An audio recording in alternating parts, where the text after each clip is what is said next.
everyone, welcome back for some more word building. This week we are going to be working with our long I sound. And before we start, I just wanted to show you the two main letter combinations that we will be seeing this week. The first one is IGH, and when we have an IGH, the I is the only letter that makes any sound.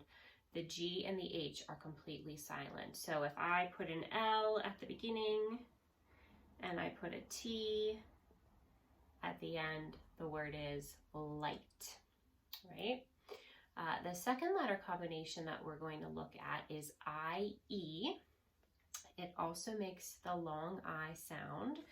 If I add the letter P at the beginning, we get something yummy to eat, right? Pie.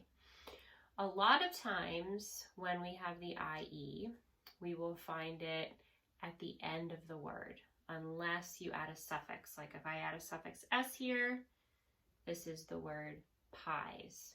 The other thing about the IE that I just want to mention is that it can also make a long E sound. Like if I add our digraph CH and put an F at the end, I have E, chief, like a fire chief or a police chief. We're not going to be working with IE, making the long E sound in word building, but I just wanted you to know that it makes that sound because you will see some words in your decodable readers this week that have IE that say E. But for this week, we're going to focus on long I. Okay, so I just wanted to tell you all of that. And now let's get started with our word building. So if you have a board, you're going to grab it and follow along. And if you don't have a board, then you can just read the words as I ask them. Okay, so here we go. Let's begin with H. And then our first long I, vowel team, IGH. And what's the word? Good. Now this is like high up in the sky, not when you say hello. That's just HI. We've already talked about that this year. Good. Erase the H and put S. And what's the word? Good. Like add a T at the end. What's the word? Good. Erase the S and make M. What's the word? Good. Erase the M and put N. And what's the word? Good. Erase the N and make R. What's the word? Good.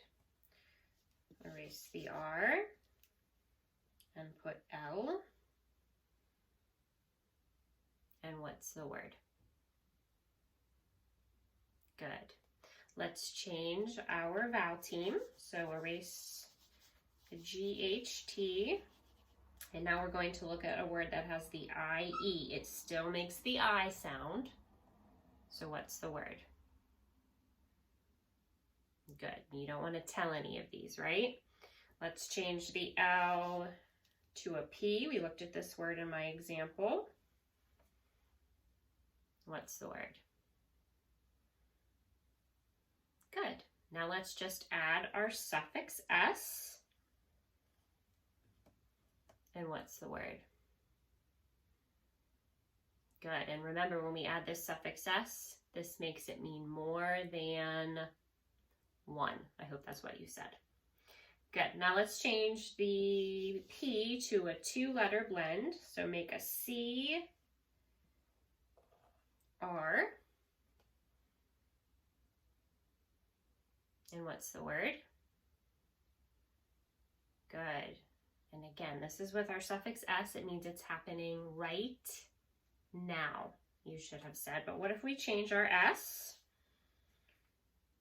to D. And what's the word? Good, and when we have that suffix ed, remember that means that it happened in the past, is what I hope you said. Okay, just a few more. Let's change the CR to T. And what's the word? Good, and for our last one, let's switch back to that IGH. So keep the I, add our GH. Remember, it makes all one sound, that long I sound. And add another T at the end. And what's the word? Good. This ends our first word building list for the week. Now you're going to read a story, a decodable reader, and you will see many of these words that we just did. So be on the lookout for those IGH and IE combinations that say long I, and I will see you next time.